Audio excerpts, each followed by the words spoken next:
Namaste. Welcome to our 80th talk on the Bhagavad Gita.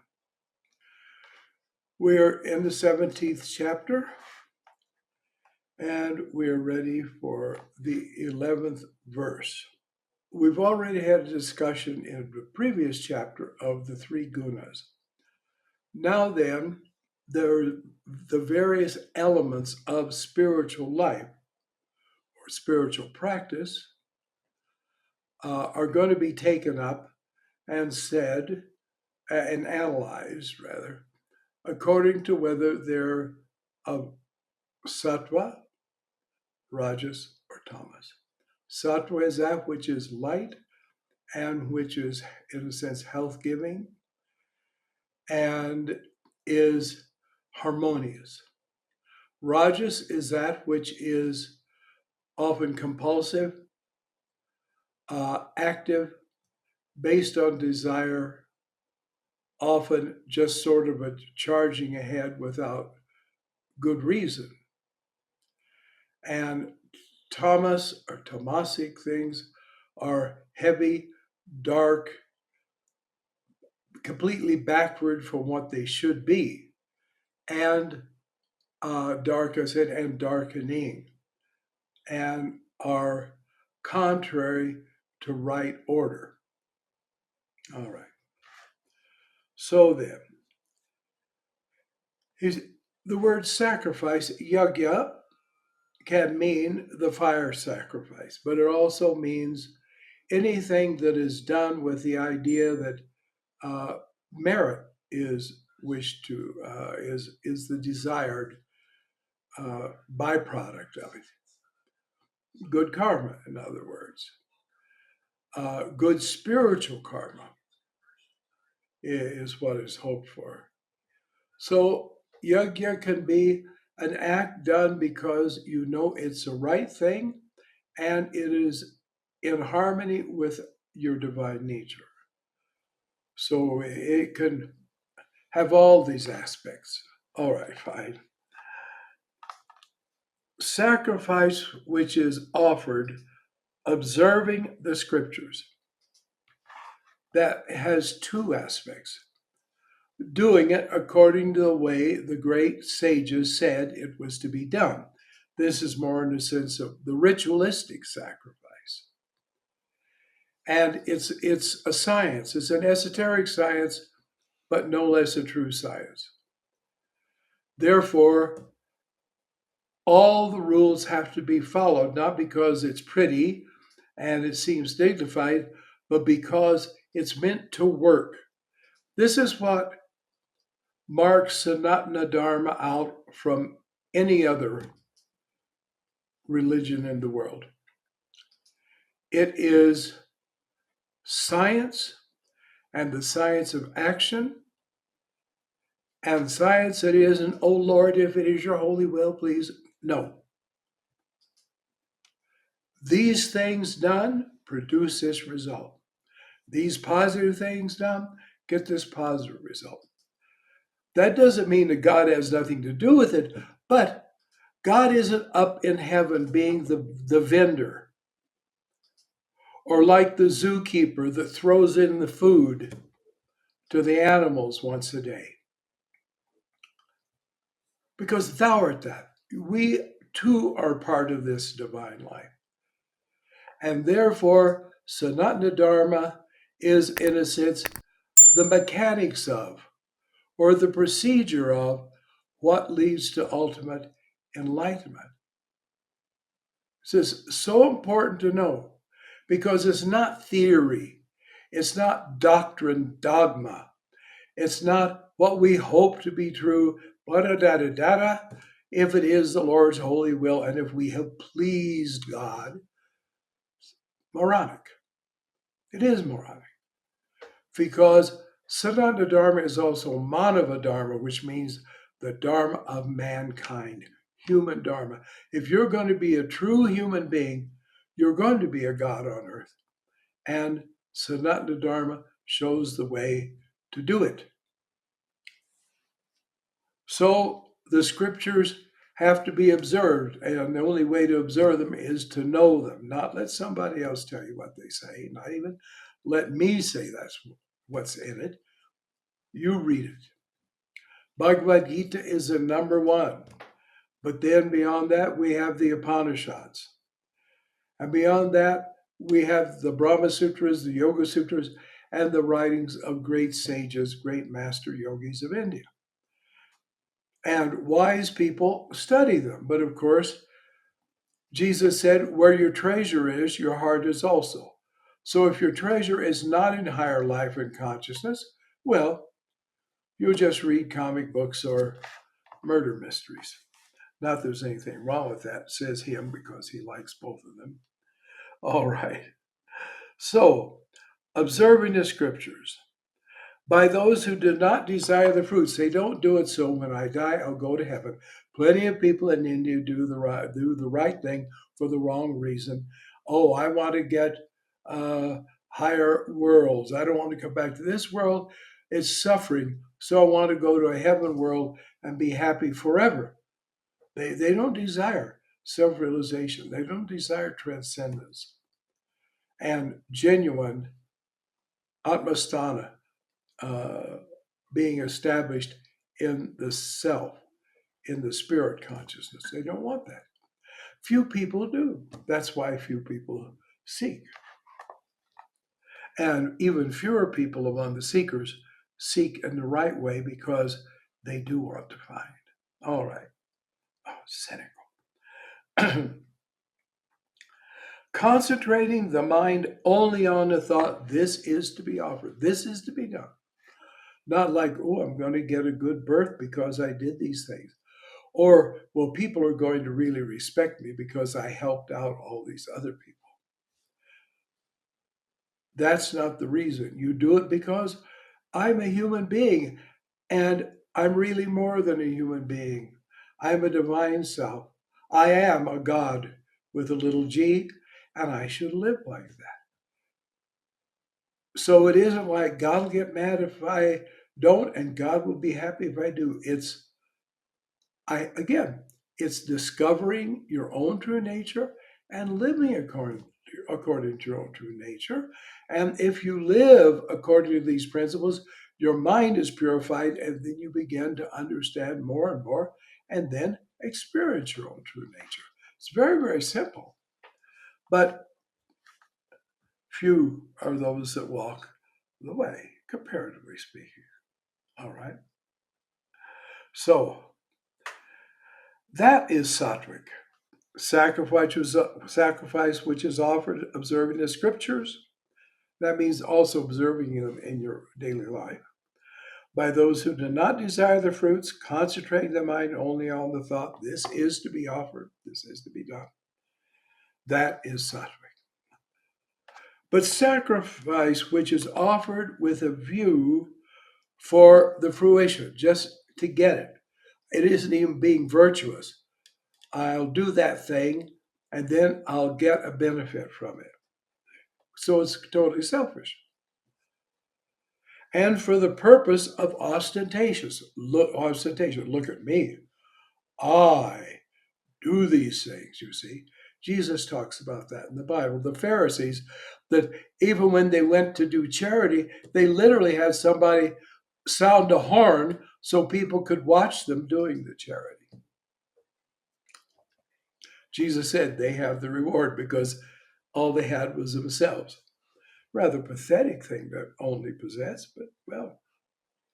So, know that as Rajasic. I want to get something from it, and I want people to know how good I am. I remember mentioning this. There's nothing wrong in putting the marks on the forehead when worship is done and so on. But I remember talking to this one Swami here in America, and he was visiting our ashram, and various people had come, and he gave a speech and so on. And we were kind of having a discussion together, but other people were there. And I said, well, Swamiji, as you well remember, the people that put the ash on their fingers and then make what's called the Tripundra mark. It's a mark of Shiva. When you go into an office in Delhi or to a business, of course, outside Delhi, but Delhi especially, if they got, and they got, really big lines and perfectly done. The bigger the Tripundra, the bigger the crook. He laughed and said, yes, that's my experience. So that does indeed happen. Sacrifice devoid of faith. I don't really believe this stuff, but well, you've got to do it. Society expects it. Or, well, maybe there'll be something to it, so maybe I should do it. I was amazed. I read one time a book, Christian book, and this man told about all the number of people whose life he supposedly had reformed because he said, well, in case there's immortality, he believed in immortality, but in case there is, in case there's heaven to go to, in case there's hell also to go to, then why take the chance and do it? And these people then thought, well, yeah, in other words, for safety's sake. So they did what minimal things they wanted them to do. Wrong reason doesn't get you anywhere because motive determines the character of the action. All right. So, sacrifice devoid of faith, disregarding the scriptures. I'm a devotee, I'm a bhakta. And so all these rules don't apply to me. I won't do it exactly the right way or a careful way, or even what I'm offering may not be worth anything, but it's with love. Oh, Lord, I offer to thee. You think God can be conned like that? They do because God has made man in his image, but people make God in their image and they figure God is just as big a dimwit and just as big a fool as they are. So they do that, you see, with love, with no food offered. Okay, now we come to another custom. It is very common, almost mandatory, that many times these great sacrifices, they don't have to be food sacrifices, things in the fire. They can be what is called Jnana Yagna, where somebody sponsors, say, a great scholar to come and for a day or even many days talk about the scriptures and so on, and people can come and learn. That's also a kind of yagna.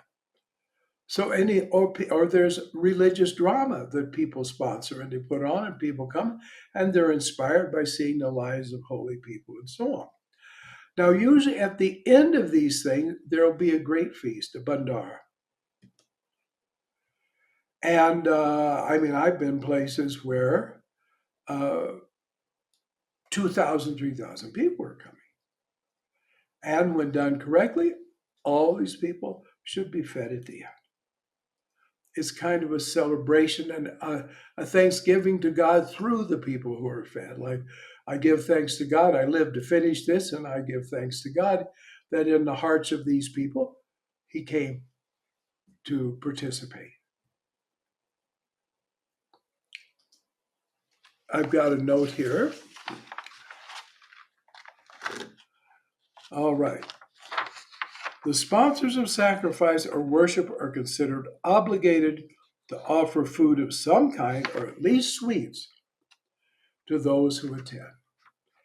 And I have been to them where, when the time came, though in all previous days, this was a thing where a great scholar spoke about scriptures, that on all earlier days it ended, say, around noon.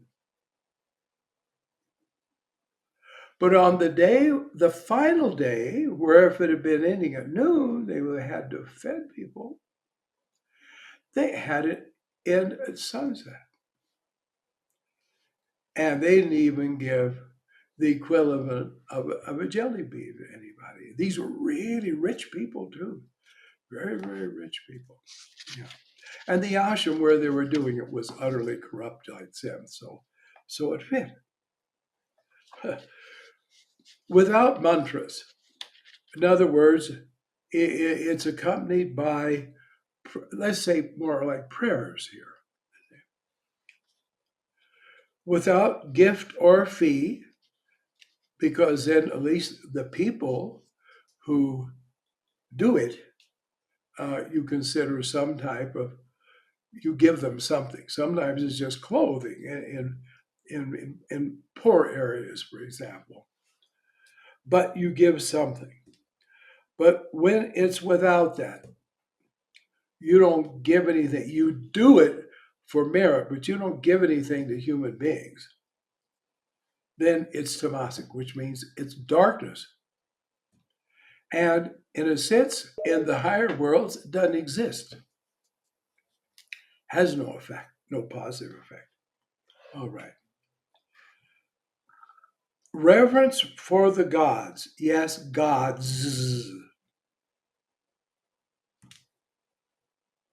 That's reverence for saints, for angels, for holy beings. Whether the holy beings are in the astral world and higher worlds, all of creation is ruled by deities. And to be ignorant of that, well, you've got a wrong religion. And you ought to know the names of who they are, and you ought to know what to do. And they really exist. For example, Indra. He is king of the gods. He especially sends rain as a sign of his favor, as a sign of his blessing. Now, I had heard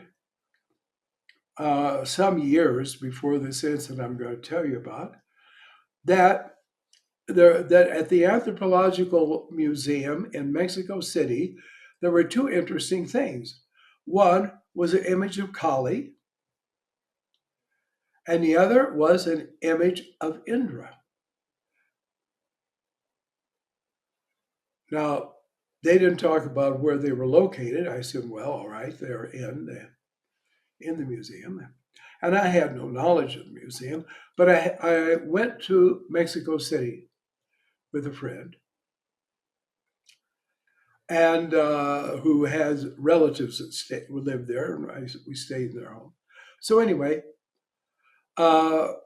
when I was with my friend, and we were going down the street, a main wide street, and suddenly we came to an area. I turned, and here was this mammoth statue. And it was the museum, the Anthropological Museum, and this mammoth statue of Indra. I mean, it weighed tons and tons. When they found this in the jungle in some part of Mexico, and they had to clear out the jungle, and then they put it on a truck. I mean, the thing weighs tons and tons, and on a truck to bring back. Well, the moment they lifted it from the ground, it rained. And it didn't quit raining. And it was brought in a truck. It took several days. And everywhere they went, it rained. And when it got to Mexico City, it rained.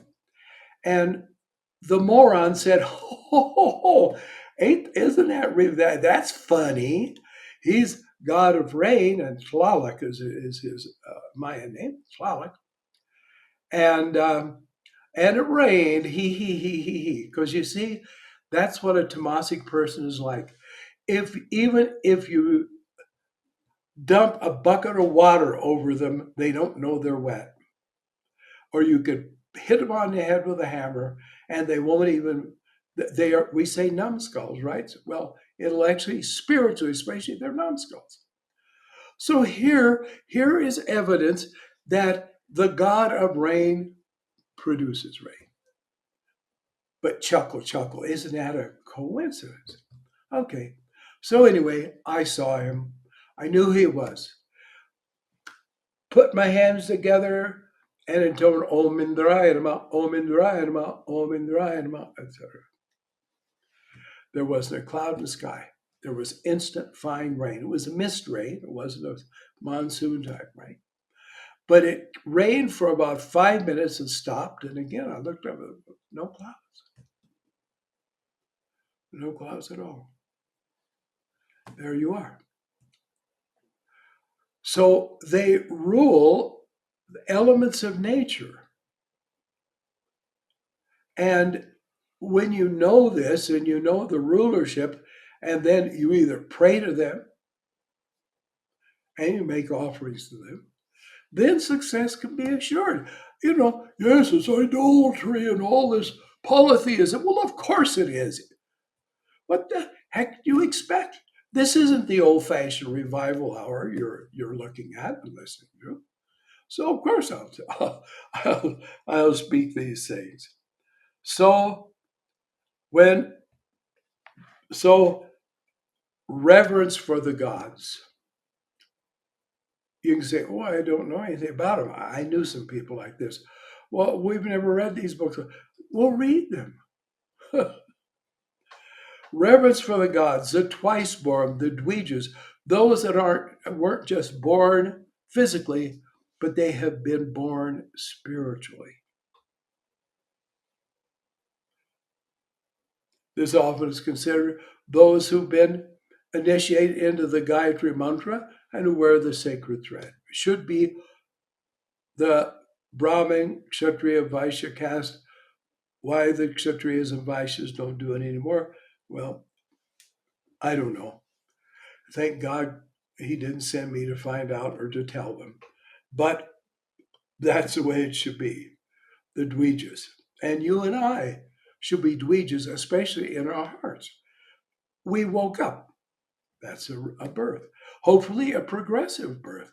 That we're born into higher and higher insight, higher and higher wisdom. Teachers, yes, teachers of virtue should be respected. And the wise, those who know things, those who can teach us.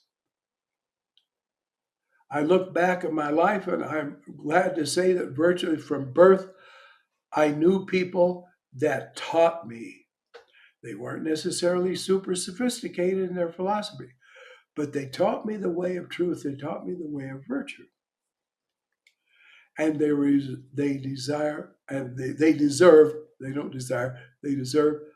reverence. All right. Purity, shocha, cleanliness on all level, straightforwardness, no deviation, no, eventually I'm going to get there, eventually I'm going to do it. You say, there's the goal, right to the goal. Straightforwardness in your speech. That doesn't mean you're ridiculous and you see an ugly person and say, boy, you're ugly. That's not what it's meant. But it means speaking truth and speaking the whole truth. And speaking it very clearly and well. Brahmacharya, control of all the senses. And non-injury, ahimsa.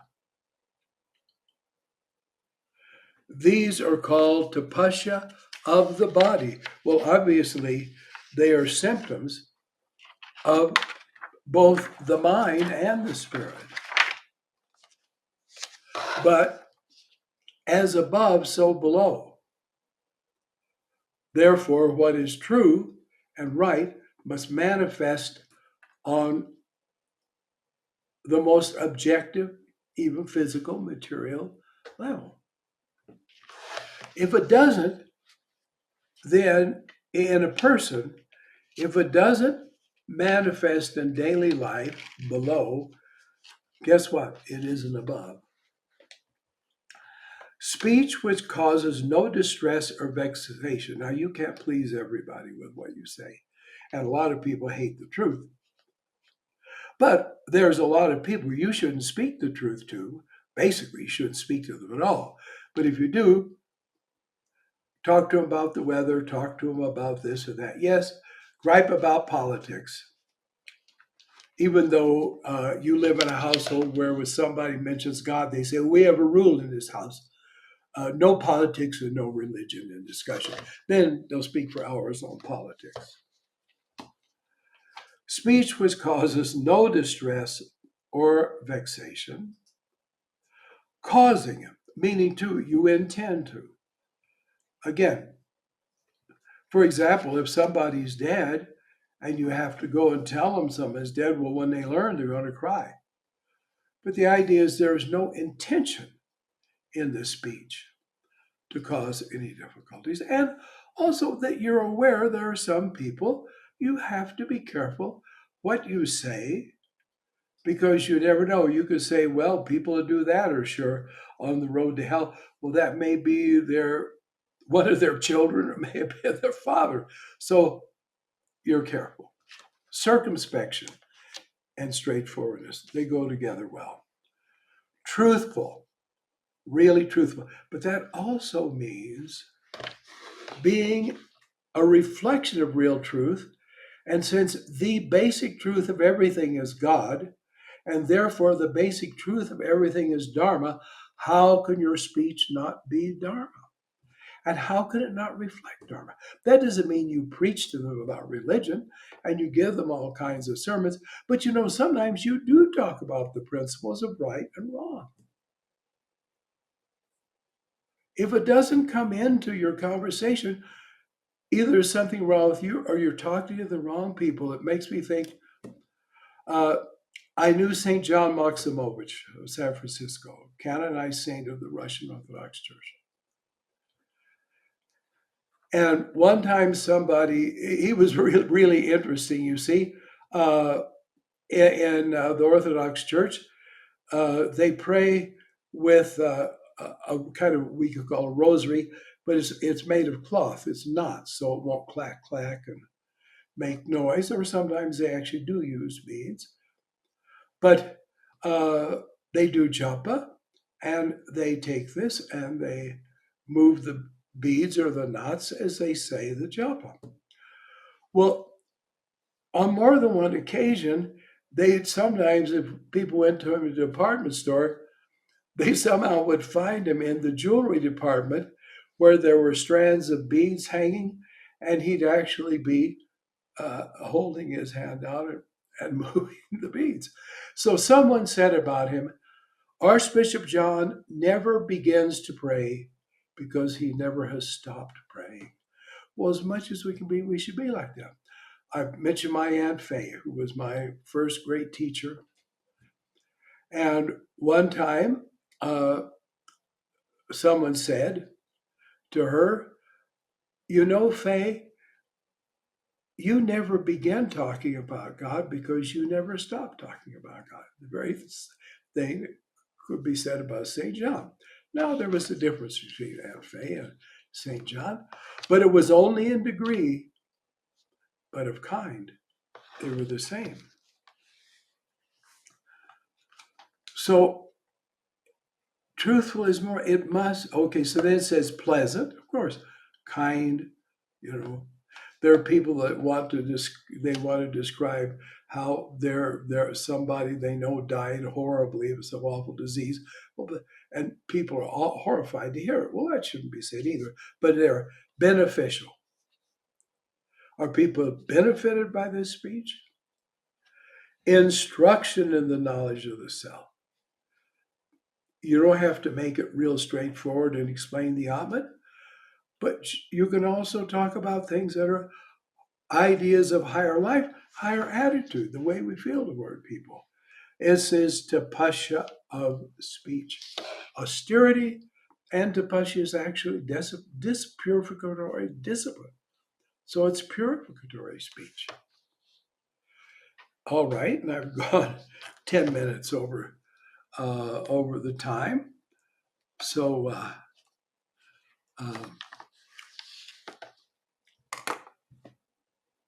we will go on to tapasya of the mind the next time. So thank you very, very much. Thank you for your kind attention and the patience, and I hope you overlook my whoops, which occasionally take place. I don't do it on purpose. It really happens spontaneously.